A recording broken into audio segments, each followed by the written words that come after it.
Bon, je vais voir ici, après avoir vu la puissance instantanée, je vais voir la puissance active, puissance réelle et puissance wattée. Alors, ces puissances-là proviennent bien sûr de la puissance instantanée.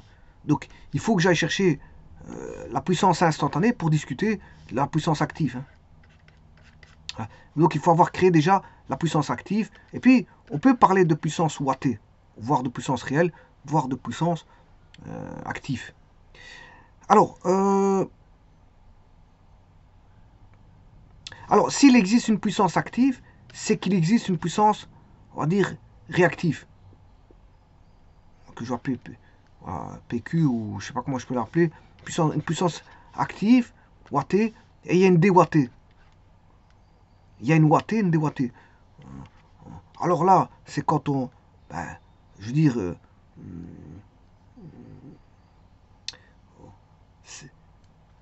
on aura certains composants qui vont donner ça, et puis la déwattée, c'est d'autres composants qui vont donner la déwattée.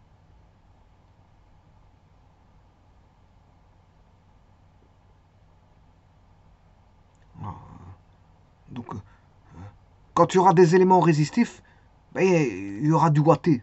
On va dire comme ça. On va dire ça comme ça. Et quand il y aura des éléments capacitifs et selfiques, on aura du déwatté. Parce que, voilà, si je mets un condensateur pur, le courant est en avance sur la force électromotrice. Le courant est en avance sur la force électromotrice. Donc là, on a des signaux qui sont en quadrature de phase. Bon, ça, si j'ai mis un condensateur pur. Si je mets une self pure, là, c'est le contraire. J'aurai la force électromotrice qui est en avance sur le courant. Et toujours en quadrature de phase, pour une self pure. Alors, on peut avoir des mélanges condensateur, self et résistance. Et c'est pour ça qu'on parle de, de tout ça. Viendra à un moment donné, on aura des diagrammes comme ceci, en puissance. Du fait des composants, résistance. Alors là, c'est en phase. Courant et tension sont en phase. Courant et tension sont en phase. Alors, mais si vous faites des mélanges de tout ça, vous risquez d'avoir de la puissance wattée et de la puissance déwattée. Et donc, on aura ce qu'on appelle ici un triangle de puissance avec une puissance apparente. Alors, pourquoi puissance réelle? Parce qu'on peut mettre ceci sur un axe réel, parce que, voilà, sur un axe réel, alors que là, c'est sur un axe imaginaire. C'est sur un axe imaginaire. La puissance déwattée, ce sera sur un axe imaginaire, et la puissance réelle, ce sera sur un axe réel. Voilà. Donc, ça dépendra des composants que vous avez en possession. Le fait d'avoir une puissance plus résistive que selfique et que selfique, voire plus résistive que on va dire, capacitive. On peut avoir quelque chose qui est, un système qui est plus capacitif que résistif, plus capacitif que selfique. On peut avoir des systèmes qui sont plus selfiques que résistifs, plus selfiques que capacitifs, en fonction des composants qu'on a. Si on a un mélange de résistance condensateur selfique, il faut voir qu'est-ce qui prend la proportion. Et voilà, on aura un triangle des puissances en fonction des composants mis en œuvre dans le système. Alors le système, c'est, vous aurez compris, le système, c'est le récepteur. On a des circuits électriques là-bas, avec résistance, self et condensateur. Et c'est ça qui va faire en sorte qu'on va avoir, moins de puissance déwattée, plus de puissance wattée, ou on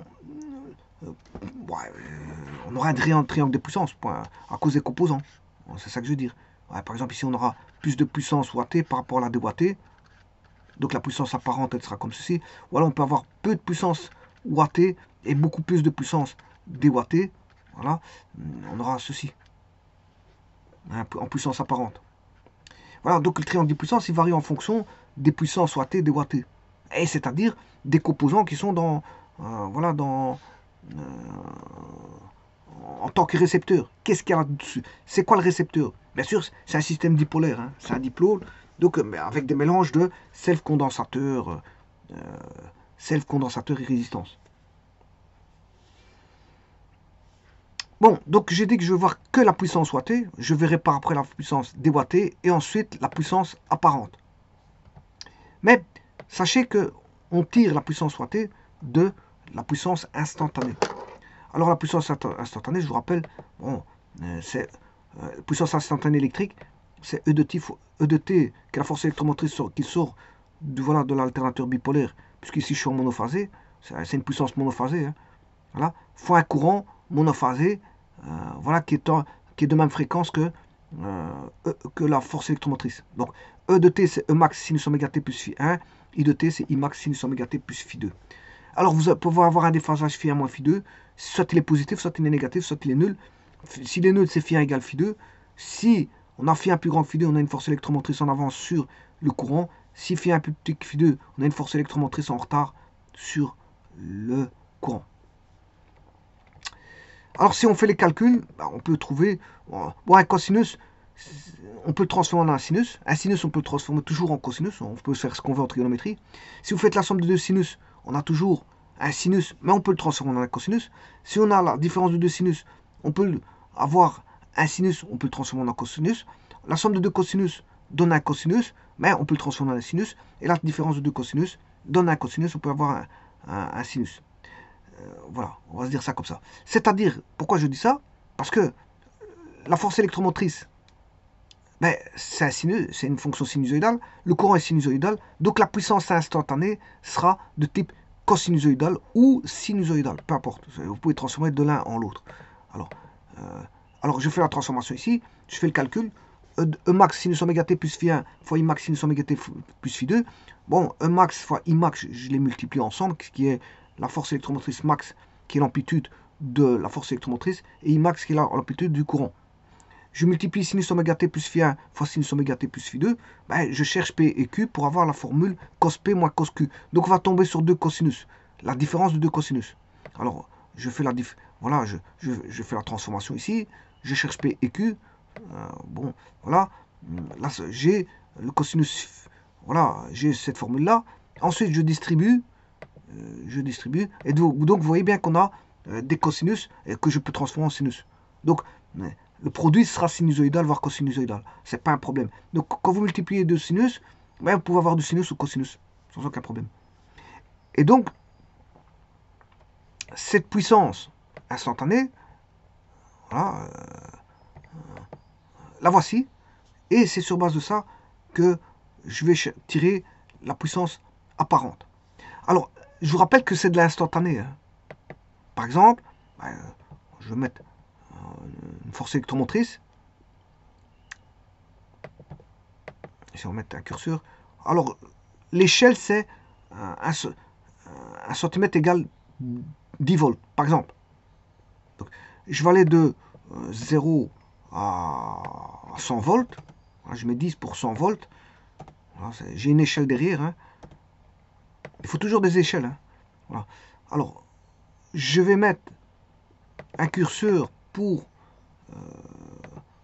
voilà, la pulsation de la force électromotrice de 0 à 360. Ok. Et bien sûr, je peux déjà créer ma force électromotrice qui est A fois sinus X plus alpha.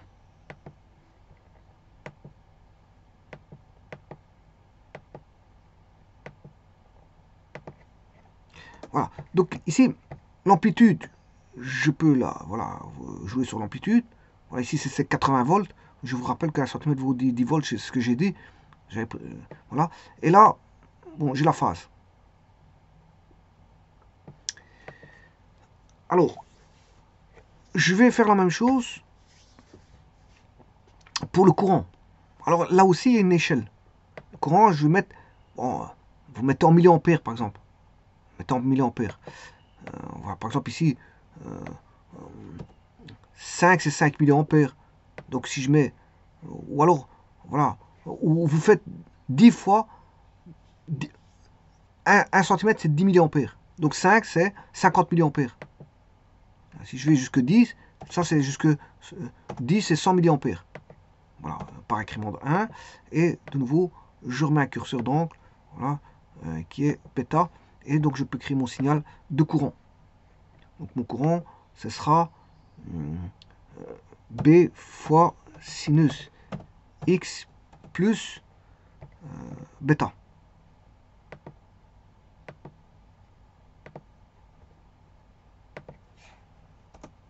Voilà, ça c'est mon courant. Donc c'est-à-dire ici c'est 10 milliampères. Si je fais ça, c'est 20 milliampères, et ainsi de suite. Le déphasage, il est là. Bon, je vais retirer bien sûr les curseurs. Et maintenant, je vais faire le produit. Bien sûr, je vais mettre x si x plus grand ou égal à 0, virgule, j'aurai f. Je fais la même chose pour g.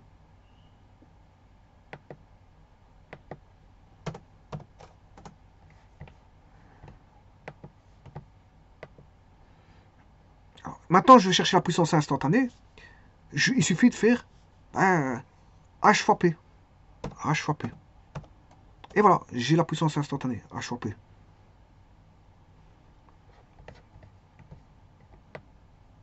Et donc, si je fais varier voilà, la phase de la force électromotrice, je vous rappelle que F c'est la force électromotrice et G c'est le courant. Là, on a une puissance instantanée qui varie comme voici. Voilà, ça c'est le produit. Alors, on peut avoir du courant négatif, enfin une puissance, je m'excuse, une puissance instantanée négative. Ça veut dire que le récepteur, voilà, le récepteur renvoie de l'énergie au générateur. Donc il y a un changement des rôles. Le générateur devient le récepteur et le récepteur devient le générateur. Donc le récepteur fournit de l'énergie au générateur. Et donc ça c'est quand la puissance instantanée passe en dessous de zéro, quand elle est négative.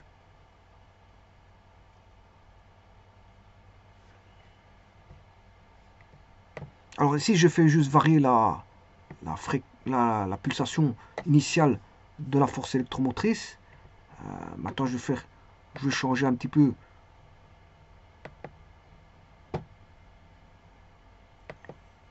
le courant.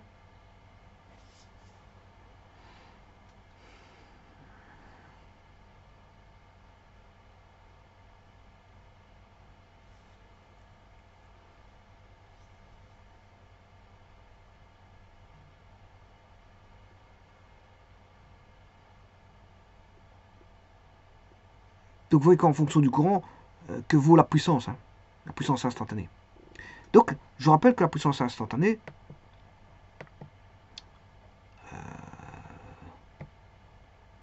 c'est P.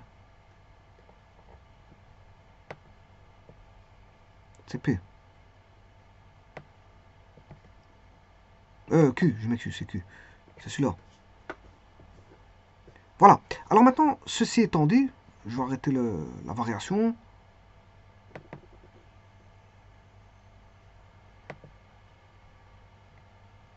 Maintenant, je vais remettre les deux signaux. Je vais mettre P et H. H. Les deux signaux sont là. Bon, je vais juste peut-être changer un petit truc. Voilà.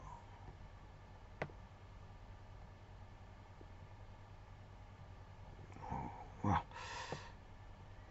Bon, alors maintenant, voyons voir la puissance active. Mais pour ça, j'ai besoin de ceci. Alors, on parle plutôt, non pas...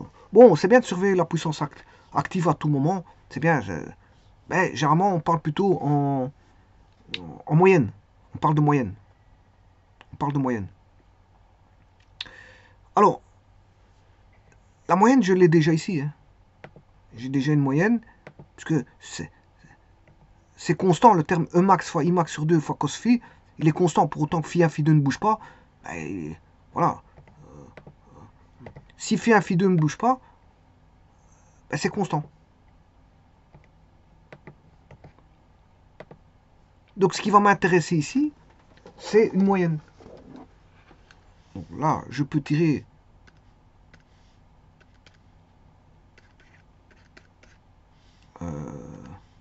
une moyenne, une puissance moyenne. Mais celui-là, si la phase ne varie pas, j'ai déjà une moyenne, une belle moyenne, puisque c'est constant. On aura E max fois I max, le tout sur 2, fois le cosinus phi. Bon, c'est le premier terme. C'est le premier terme. Voilà. Donc, je vais évaluer la moyenne de ceci. Ben, il est déjà constant. Donc je peux le prendre en tant que moyenne. C'est pas un problème. Max fois Imax. Maintenant, je vais évaluer celui-ci en moyenne. Que vaut ce signal-là en moyenne? Ben, vous aurez compris que ce signal-là en moyenne, il vaut 0. Hein. Ce signal-là en moyenne, il vaut 0. D'ailleurs, vous allez le voir tout de suite. Je vais les décomposer, tous les deux.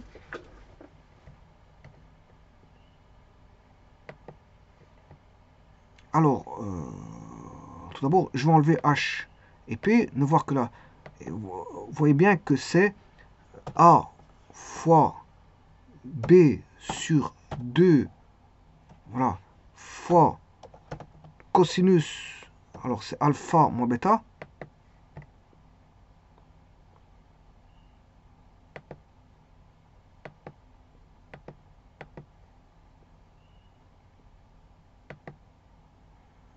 alpha moins bêta, alors, et puis je recommence la même chose, moins A fois B sur 2 fois le cosinus, alors là c'est 2x, donc là, on a dédoublé la pulsation, donc on a dédoublé la fréquence, 2x plus alpha plus bêta, alpha plus bêta. Voilà. Vous voyez que c'est bien le même signal, hein. Simplement je ne l'ai pas commencé en 0, mais c'est pas un problème. Mais que celui-là, il vaut celui-là. Alors si je change un paramètre, par exemple je vais changer le B, ouais, voilà, l'autre, là, c'est la même chose. Donc, vous voyez que c'est la même chose, c'est bon. Donc je peux travailler, je veux dire, sur un des signaux. Je prends celui que je viens de mettre. Bon, maintenant, si je vais chercher une moyenne, je vais d'abord mettre le facteur. Voilà, si je veux le facteur A fois B sur 2, ça va donner une valeur constante. Ça va donner une valeur constante. Cos de alpha moins bêta. C'est une valeur fixe. Alpha moins bêta. Vous voyez que ça donne une valeur fixe. Ceci donne une valeur fixe. Et ceci, qu'est-ce que c'est? C'est la valeur c'est la puissance active. C'est une valeur fixe. Alors je rappelle qu'il n'est pas dépendant de t. Hein. C'est une valeur qui n'est pas dépendante de t, ça. Là, il dépend que. Alors si phi 1, phi 2. Alors je rappelle que phi c'est le déphasage phi 1 moins phi 2. Et on peut avoir 3 cas de figure. Phi 1 moins phi 2 positif. Phi 1 moins phi 2 négatif. Alors ça veut dire que phi 1 plus grand que phi 2 pour le premier. Ça veut dire que le 1 est en avance sur le deuxième. Le phi 1 moins phi 2 négatif, ça veut dire que phi 1 plus petit que phi 2. Ça veut dire que le signal de force électromotrice est en retard sur le courant. Et on peut avoir le cas phi 1 moins phi 2 égale 0. Donc là, ils sont en phase. Courant et tension sont en phase. Bon, ça arrive à cause des composants. Hein. C'est les composants qui constituent le récepteur. Bon. Et donc, là, maintenant, je vais soustraire cette composante-là, mais je vous ai dit que celle-ci, elle est nulle. Je vais vous le prouver. Je vais vous prouver que ça, c'est nul. Voilà. On le voit tout de suite. Hein. Voilà. On aura moins 0. Parce que, voilà. La moyenne de ce signal-là, il vaut 0. Alors, pour faire une moyenne, je vous rappelle que c'est 1 sur t, intégrale de 0 à t de f de x dx. Hein. Voilà, vous faites ça. Vous avez voilà, la valeur moyenne. Bon, alors, ici, il n'y a même pas besoin de discuter parce que si je prends la moyenne d'un sinus ou d'un cosinus, ça fera toujours 0. Puisque le signal sur une période, ben vous avez une alternance positive et une alternance négative. Donc sur une période ici de 0 à t, l'air ici, faut l'air là. Donc, la moyenne, elle vaut 0. Que ce soit pour un sinus ou un cosinus. Hein. La moyenne d'un sinus ou d'un cosinus sur une période, ça fait toujours 0. Et d'ailleurs, je vais le prouver. Ici, on a affaire à un cosinus parce qu'il est composé d'un cosinus ici. Hein, voilà. I max, max fois I max sur 2 cosinus 2 oméga t. Voilà. Je vais chercher là. Vous allez voir, ici, si je prends une période, ça fait 0. C'est normal, vous le voyez. Hein. L'alternance positive et l'alternance négative. Enfin, ici on ne peut pas le voir. C'est pas là qu'on le voit. Hein. Je m'excuse. C'est pas là que je veux le voir. C'est dans ce que je vais mettre maintenant. Voilà, c'est A fois B. Ouais, parce que dans le signal que vous avez, que j'avais maintenant de puissance, il peut être plus au-dessus qu'en dessous. Il peut être plus au-dessus qu'en dessous. Ou plus en dessous qu'au-dessus. Donc là, la moyenne, elle ne fait pas 0. Voilà. Elle dépendra bien sûr de la valeur AB sur 2 cos alpha moins bêta. Ouais, je peux le mettre, hein, vous allez voir ce que je raconte. Ici, si je mets ce signal-là, voilà, je vais essayer de le redescendre un peu plus. Voilà. Je vais créer une droite Y égale C.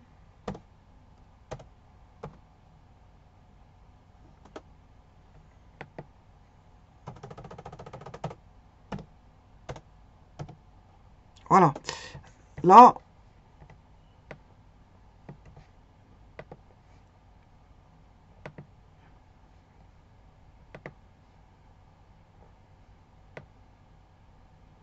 j'ai trouvé la composante, la moyenne.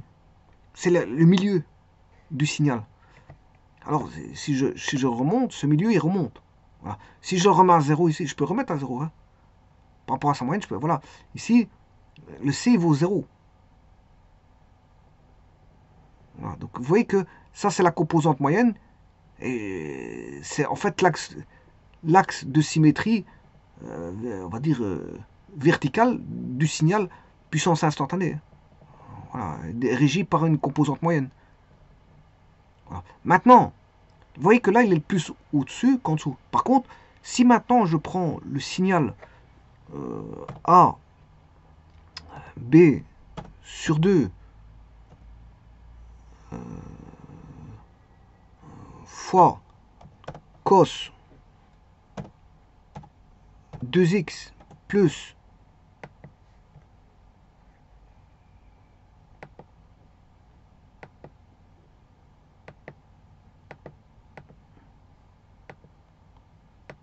alpha plus bêta, voilà, celui-là, ben, lui, il est centré sur l'origine par rapport à l'axe vertical. Vous voyez?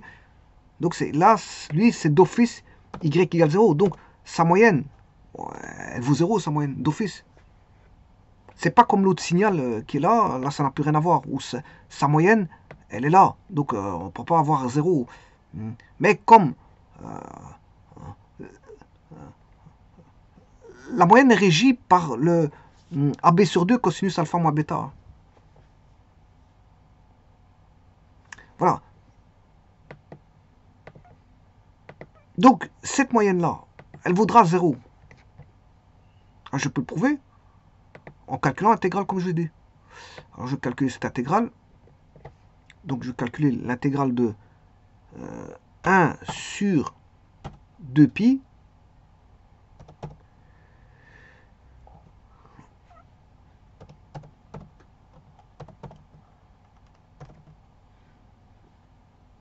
Intégrale de S de 0 à 2pi. Voilà, ça fait 0.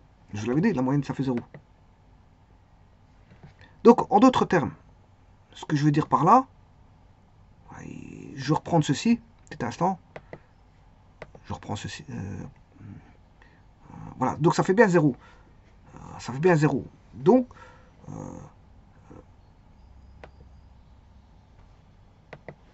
si j'écris le signal de puissance instantanée en puissance instantanée, on a E max fois I max sur 2 cos phi, ben, je prends en compte ici que phi ne varie pas. C'est phi 1 moins phi 2. Et puis, à côté de ça, on a un deuxième signal qui est, voilà, I max sur 2. Cosinus 2x plus alpha, enfin, 2 oméga t. Lui, il est dépendant du temps. Hein. Il est dépendant du temps, celui-là. Lui, il n'est pas indépendant du temps, c'est une constante. Donc, c'est une composante moyenne. 2 oméga t plus alpha plus bêta. Donc, si ça, c'est une composante moyenne, mais ça veut dire quoi? Ça veut dire que cette composante-là, qui est instantanée, bon, qui varie comme ceci, lui, c'est une valeur constante. Donc, cette valeur-là, enfin, ce signal-là, va varier sur base d'une composante moyenne. Donc, cette composante moyenne, par exemple, celui-ci, je dis que, par exemple, il est là. Voilà, il est là, cette composante moyenne. Mais cette valeur-là va surfer sur cette composante moyenne. Ouais, bon, je l'ai mal fait. Ça doit être symétrique, hein, parce que c'est une composante moyenne. Donc voilà, il fait ça, il fait ça, il fait ça, il fait ça, il fait ça, il fait ça, il fait ça, et ainsi de suite. Donc il surfe autour de cette valeur-là. Donc cette valeur-là, c'est ça. Maintenant, si vous lui enlevez cette valeur moyenne, cette sinusoïde qui est là, elle va être comme ceci. Et donc, ça, sa valeur moyenne, elle est nulle. La valeur moyenne de celui-là, sa valeur moyenne, elle est là. Elle vaut 0. Elle vaut 0. Voilà. Donc, ceci n'est rien d'autre qu'une valeur moyenne déjà à la base. Et l'autre valeur moyenne, elle est nulle. Donc, si je veux tirer la puissance instantanée en valeur moyenne, attention que je tire en valeur la puissance instantanée en valeur moyenne, mais il restera plus que E max et I max sur 2 cosinus phi. Donc, la puissance moyenne,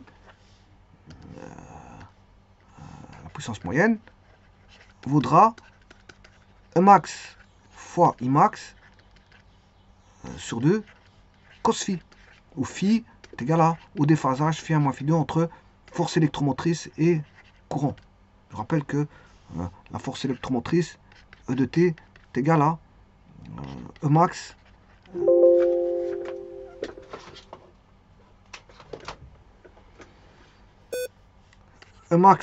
fois sinus oméga t plus phi 1, et I de t à la même fréquence, même pulsation, c'est I max sinus oméga t plus phi 2. Je vous rappelle de tout ça. Et donc là, on a phi 1 moins phi 2. Un déphasage entre force électromotrice et courant. Eh bien, cette puissance moyenne, c'est une puissance wattée. C'est la puissance active. Ceci, c'est la puissance active.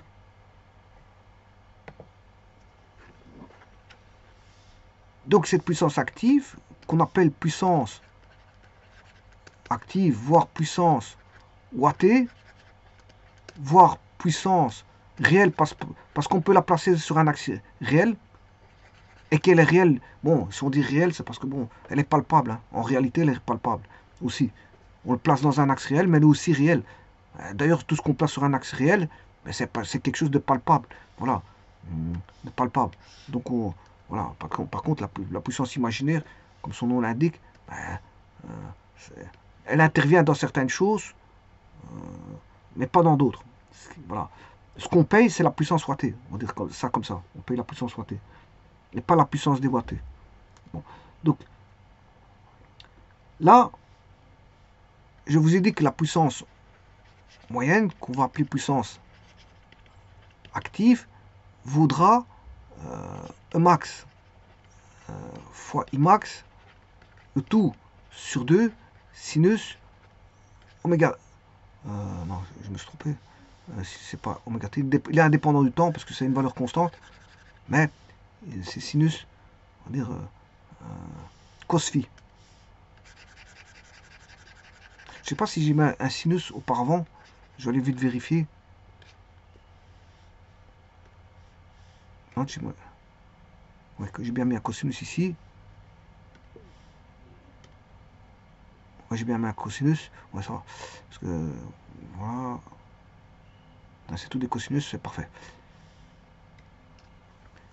Donc ici, la puissance là, elle va se mesurer en watts. On mesure avec un appareil, des appareils qu'on appelle des wattmètres. Avec un wattmètre, on peut mesurer un wattmètre de puissance active. Hein. Donc on peut mesurer la puissance active grâce à un wattmètre.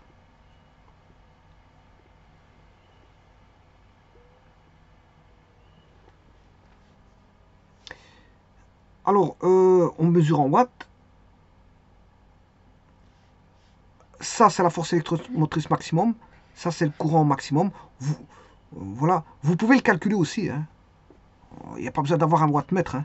Si vous connaissez un max à l'oscilloscope, Imax à l'oscilloscope, vous avez le déphasage, vous savez calculer. Vous n'êtes pas obligé d'avoir un oscilloscope. Attention que je suis en monophasé ici. Hein. Parce qu'il y a les principes d'étude du monophasé, les principes d'étude du triphasé ou du diphasé, peu importe quel système on a, ou de l'hexaphasé. Il faut se méfier de tout ça, hein, parce que les puissances, ça dépend si on est en monophasé, triphasé ou voilà, tétraphasé, etc. Donc c'est pour ça qu'il faut faire attention. Ici, je répète, je suis en point. C'est une puissance monophasée. Voilà, c'est une puissance monophasée. Et donc c'est la force électromotrice sortie par l'alternateur monophasée, avec un courant monophasé et un déphasage entre force électromotrice et courant. Et donc on sait mesurer ça à l'oscilloscope. Mais on peut le faire avec un wattmètre sans aucun problème. Hein. Wattmètre, il permet ça. Et donc, on va attribuer un nom au cosinus phi. Ça, c'est ce qu'on appelle le facteur de puissance. Voilà. Donc, si vous voulez, la puissance active, on peut dire aussi que c'est E max fois I max, le tout sur 2, fois un facteur de puissance. Voilà. On peut entrevoir ça comme, voilà, FP. FP, c'est un facteur de puissance, qui est le cosinus phi. Voilà, c'est le facteur de puissance. Alors, on va dire, c'est un nombre abstrait. C'est un nombre abstrait, facteur de puissance, très, très important en électricité, hein, ce facteur de puissance-là. Voilà, facteur de puissance. Bon, alors, lui, c'est un cosinus, puisque c'est cosinus phi. Un cosinus, il est compris entre moins 1, 1. Moins 1, 1. Voilà. Mais si je le prends en valeur absolue, c'est-à-dire le facteur de puissance pris en valeur absolue, ben là, en ce moment-là, il est compris entre 0 et 1. Donc, en valeur absolue, il appartient à l'intervalle 0, 1. Et là, par contre, lui, il appartient à l'intervalle moins 1, 1.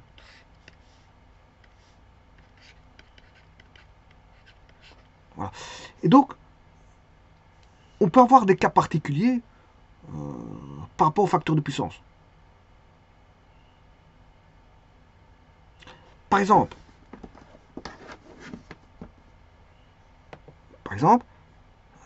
quand est-ce qu'on aura une puissance, je rappelle que c'est une puissance active ou une puissance réelle, une puissance wattée. Voilà. Quand est-ce sera max? Quand est-ce qu'on aura un max? Mais le max, vous aurez compris que c'est E max fois I max, le tout sur 2 fois cos phi, facteur de puissance. Voilà. Alors on aura un max, bien sûr. Alors je rappelle que phi c'est phi 1 moins phi 2. Pour avoir un max, il faut qu'on ait 1 ici. Voilà.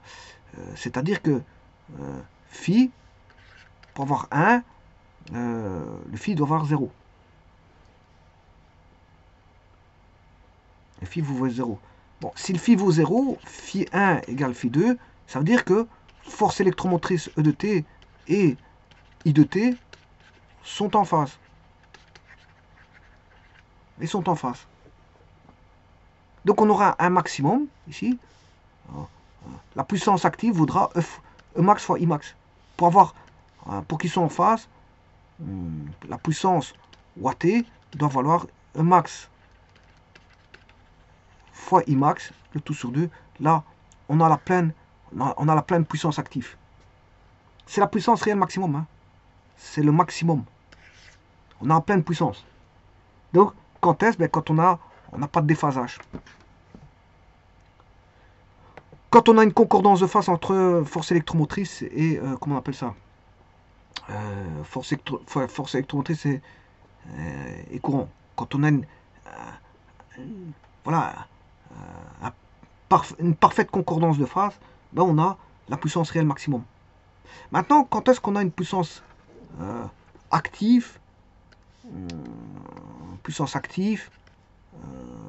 ou puissance soit T, ou puissance réelle égale à 0, ben, il faut repartir de la formule.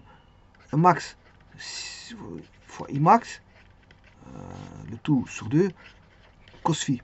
Bon, pour ça, pour avoir 0, ben, il faut que phi est égal à pi demi. Ben, si phi vaut pi demi, ben, on a 0. Donc la puissance active vaudra 0. Et là, ça veut dire que, bon, phi, c'est phi 1 moins phi 2, c'est-à-dire que phi 1 moins phi 2 égale pi demi, ben, ça veut dire que phi 1 est égal à pi demi plus phi 2. Et ça, c'est ce qu'on appelle la quadrature de phase. Quadrature de phase.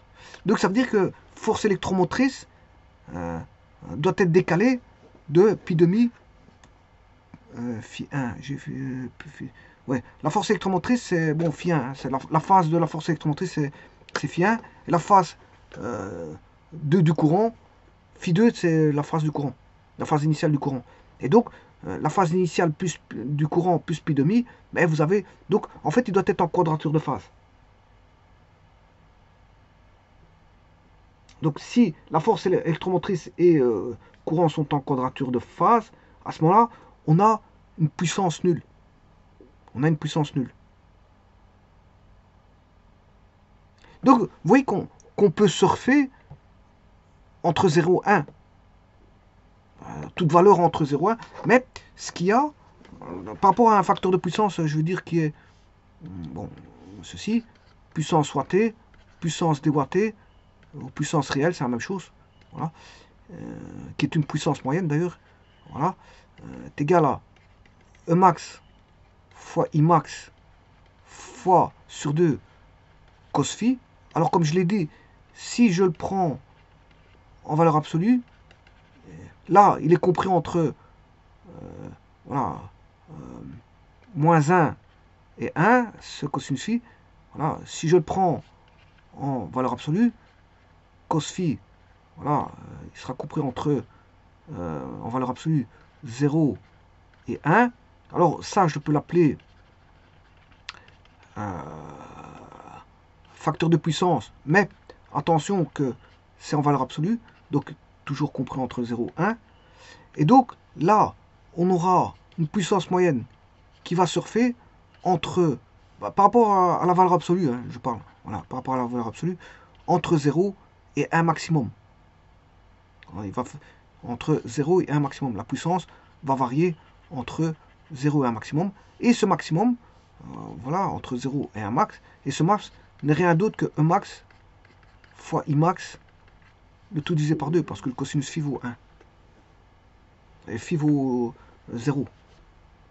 Donc on peut varier de 0 à cette valeur-là. On a toute une plage, on peut varier en puissance moyenne, voilà, varier entre de là à là.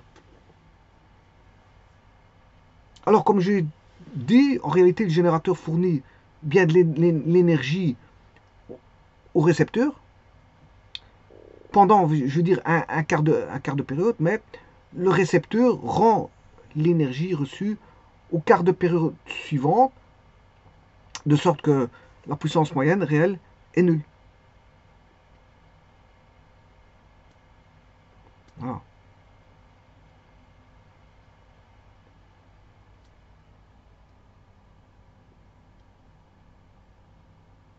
Et c'est comme ça qu'on a une puissance réelle nulle. Une puissance moyenne réelle nulle.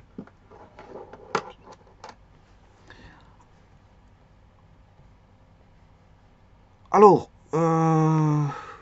maintenant je parlais en valeur efficace. Je vous rappelle que, bon, première chose, je rappelle que la puissance moyenne égale puissance fois T égale puissance active égale puissance réelle égale E max fois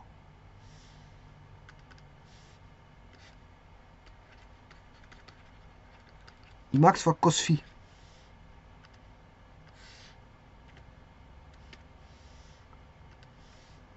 Max fois I max fois cos phi.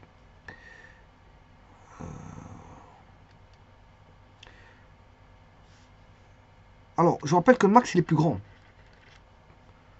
que la valeur efficace. Alors, pour avoir quelque chose de plus grand, je dois multiplier par la racine de... En monophasé, hein. Attention que je suis en monophasé ici. Idem pour le courant max, c'est I efficace. Attention qu'ici, j'oublie le E de efficace.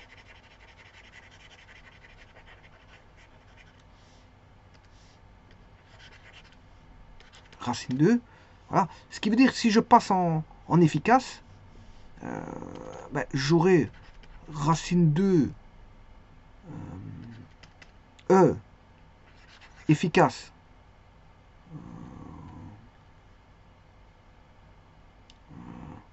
Enfin, je m'excuse. Petit instant. Max. Ouais, c'est voilà, il faut racine 2. Non, non, ça c'est bon. Ça devrait être bon. Donc j'aurai E efficace fois I efficace fois cos phi.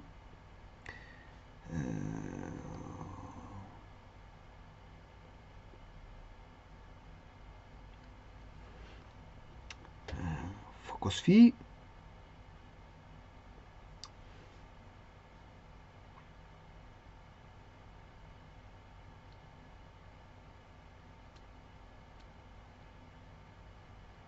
Donc, E max, c'est racine 2. Racine 2. Non, E max, j'ai radé.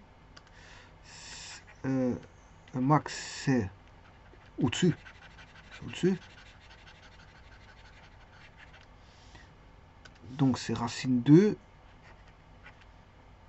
et racine 2. Voilà. E max, il vaut racine 2 efficace. I max, il vaut racine 2 fois I efficace. Racine 2 fois racine 2, ça fait 2. Et 2 sur 2, ça fait 1. Donc, on a E efficace fois I efficace fois le cosinus phi. Et voilà que vaut la puissance ouattée, puissance active, puissance réelle, puissance moyenne. Voilà, par rapport au courant et au courant efficace et à la force électromotrice efficace. Alors je rappelle qu'en électricité, lorsqu'on donne une tension ou un courant, on entend toujours implicitement la valeur efficace. Hein. Par exemple, si on dit 220 volts, 225 volts, c'est le courant efficace. C'est la tension efficace, c'est la force électromotrice efficace. 220 volts, c'est la force électromotrice efficace. Voilà. C'est 220 volts efficace. Voilà. Et bien sûr, les appareils de mesure de tension et de courant, bien sûr, si vous mesurez en courant alternatif, pas en courant continu, hein, vous mesurez avec des appareils de courant alternatif, ben, la plupart du temps, ils sont gradués en valeur efficace. Ils sont gradués en valeur efficace. Bon, maintenant, si vous allez sur l'oscilloscope, vous mesurez la valeur maximale et vous faites un calcul, vous avez la valeur efficace. Ouais, le calcul, c'est juste qu'il faut faire, voilà, E max divisé par racine 2, vous avez la valeur efficace.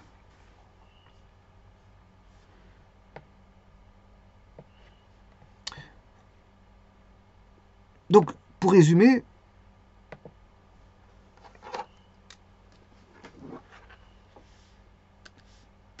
la puissance active ou wattée ou réelle égale puissance moyenne égale, il y aura toujours un cosinus phi, toujours un cosinus phi, E max fois I max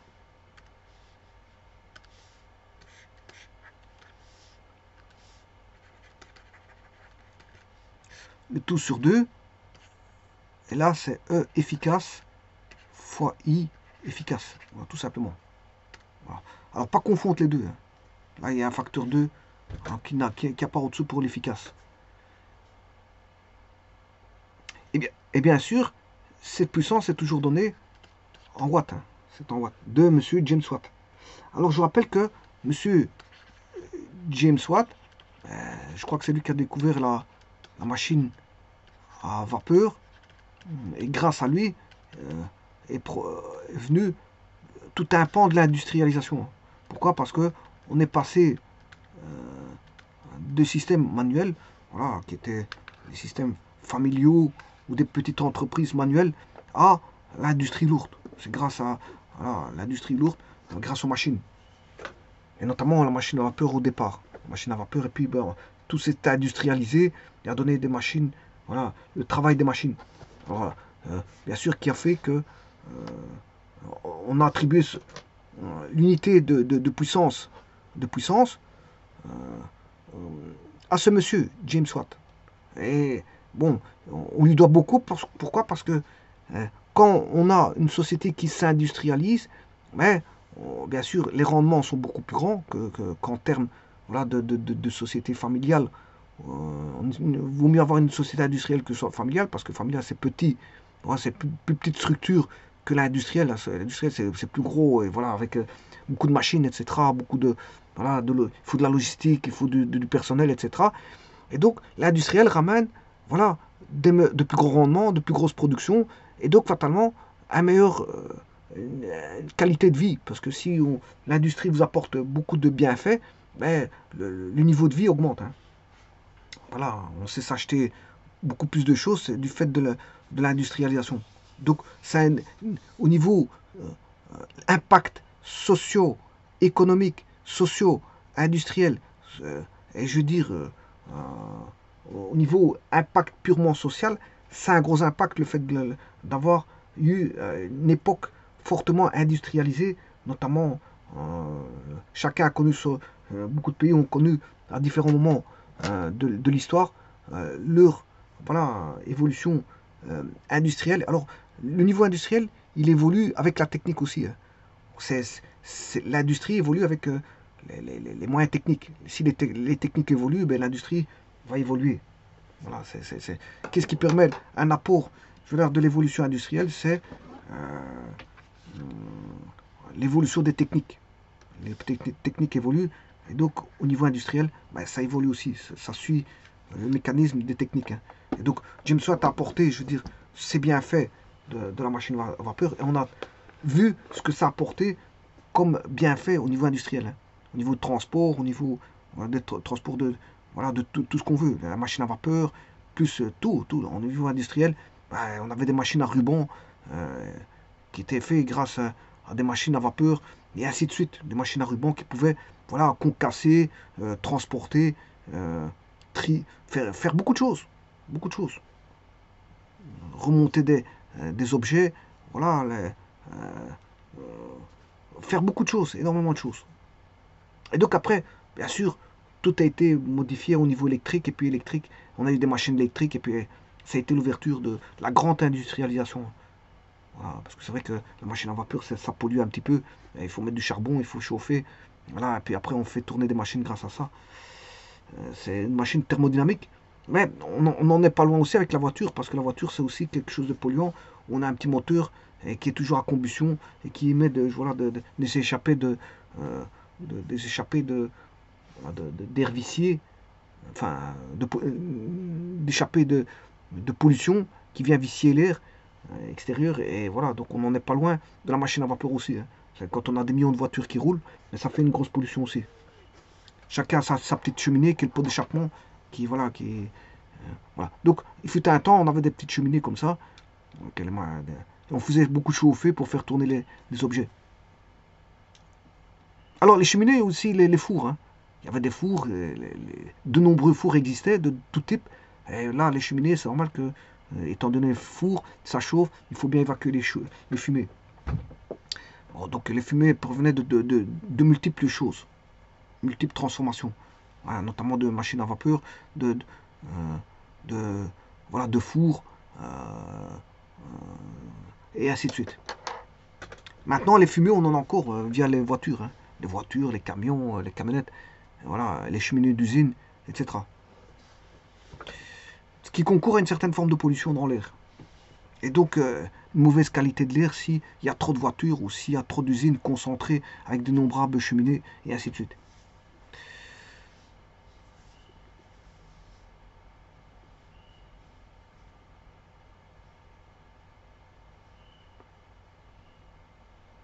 Je vous remercie.